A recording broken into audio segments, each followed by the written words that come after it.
Welcome back my YouTube channel sociology life study. और आज की क्लास बहुत ही ज़्यादा महत्वपूर्ण है उन सभी विद्यार्थियों के लिए जो इस बार सेकंड सेमेस्टर, फोर्थ सेमेस्टर या सिक्स सेमेस्टर के एग्ज़ाम दे रहे हैं। ये जो एग्ज़ाम्स हैं आपके, ये मल्टीपल चॉइस क्वेश्चन पेपर होगा आपका। तो इन क्वेश्चन पेपर में, इस परीक्षा में जो सबसे बड़ा चैलेंज होता है वो ये है कि जो मल्टीपल चॉइस क्वेश्चंस हैं उनको याद कैसे करें। तो आज की क्लास में हम उन बिंदुओं पर बात करेंगे कि कौन कौन सी ट्रिक है जिसको लगा करके आप उनको याद कर सकते हैं। इसके साथ ही सबसे महत्वपूर्ण जो बात है वो ये है कि आप इतना समझ लें कि जैसे जो आपका क्वेश्चन पेपर होता है, उस क्वेश्चन पेपर में आपके 100 क्वेश्चंस होते हैं।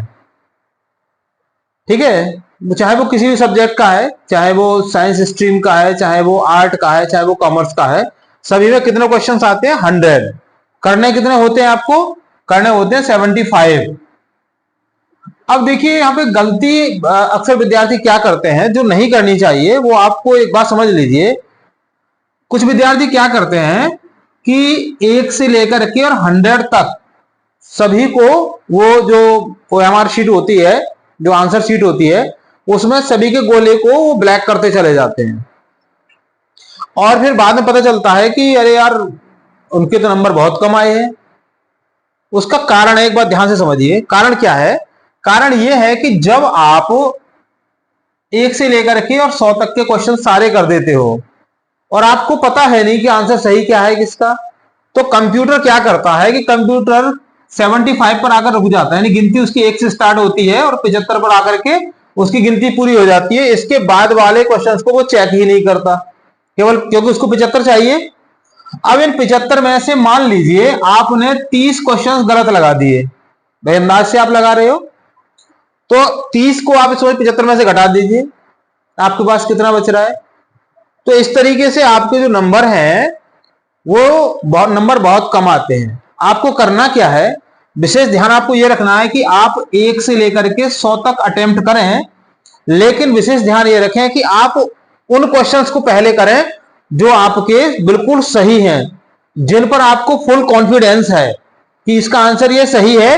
तो आप पहले उन्हीं को करते चले जाएं, और अगर आपकी गिनती यहां तक पहुंचते पहुंचते अगर आपकी 75 हो जाती है तो फिर आप यहीं पर रुक जाएं, उससे ज्यादा आप उनको टच ना करें। अगर आपको लग रहा है कि आपने 75 की संख्या से पहले, मान लीजिए आपने जो टिक लगाए हैं उसमें 50 क्वेश्चंस पर आपके सही पता है आपको कि 50 क्वेश्चन सही है, ठीक है, तो 50 के आपने यहां तक लगा दीजिए। अब आपके 25 क्वेश्चंस बच रहे हैं, तो 25 क्वेश्चंस पर आप तुक्का लगा सकते हो। ठीक है, ये गलती आप बिल्कुल मत करिए कि आप 1 से लेकर के 100 तक आप करे जा रहे हैं, क्योंकि उसमें होता क्या है कि मान लीजिए 76 से लेकर के और 100 के बीच में आपने जो सॉल्व किए हैं, उसमें अगर मान लीजिए 15 क्वेश्चन ऐसे आए हैं जो आपको बिल्कुल पता है कि इसके आंसर बिल्कुल सही है, ठीक है, तो सारे करने में क्या है कि वो आपके भी, वो क्वेश्चन भी आपके हाथ से चले जाते हैं। तो क्या करना है आपको? इसमें से 75 ही करने हैं 1 से लेकर के 100 तक। इनमें से मान लीजिए पहला आपको आता है, पहला कर दिया, दूसरा नहीं आ रहा छोड़ दिया, तीसरा आ रहा तीसरा कर दिया, चौथा कर दिया, पांचवा कर दिया, सातवां नहीं आ रहा है छोड़ दिया। इस तरीके से 75 की गिनती को एक बार गिन लीजिए, तो आपके नंबर बहुत अच्छे आएंगे। और अगर आप यही गलती करोगे कि आप तुक्का लगाओगे इसमें, और वो तुक्का आपका गलत क्वेश्चन पर लगता हुआ चला जाएगा, और पता चला कि 75 के बाद वाले जो क्वेश्चन थे आपके, उसमें आपका सही आपको आंसर पता था, लेकिन वो तुक्का लगाने के चक्कर में वहां तक कंप्यूटर गया ही नहीं चेक करने के लिए। तो इससे आपका मतलब बहुत सारे विद्यार्थियों का बहुत सारा घाटा इसमें हो जाता है। तो विशेष आपको ध्यान रखना है कि आपको सिर्फ 75 क्वेश्चन ही करने हैं ओवरऑल। ठीक है, तो पहले क्या करना है आपको? पहले वो चिन्हित कर लेने हैं वो क्वेश्चन जो आपको आता है, जिनका आंसर आपको पता है, 100% आपको पता है कि इसका आंसर यही है।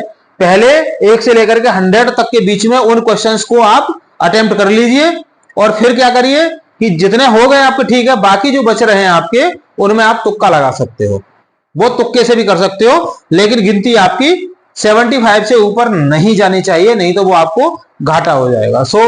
मुझे लगता है कि आपको समझ आ गई होगी। तो आज की क्लास में बस इतना ही। बाकी अगली क्लास में हम बात करेंगे कि कौन कौन सी ट्रिक ऐसी है हमारे पास में जिनसे हम ऑब्जेक्टिव टाइप क्वेश्चंस को याद कर सकते हैं, आसानी से उनको याद कर सकते हैं। उसका याद करने का सही तरीका क्या है, तो इसके बारे में हम अगली क्लास में बात करेंगे। वीडियो पसंद आए तो लाइक शेयर जरूर कीजिएगा, क्योंकि विद्यार्थी गलतफहमी में कई बार गलत कर जाते हैं। और इसको शेयर कीजिए। चैनल पर नए हैं तो उसको सब्सक्राइब जरूर कर लीजिए। मिलते हैं अगली क्लास में, तब तक के लिए थैंक यू। जय हिंद।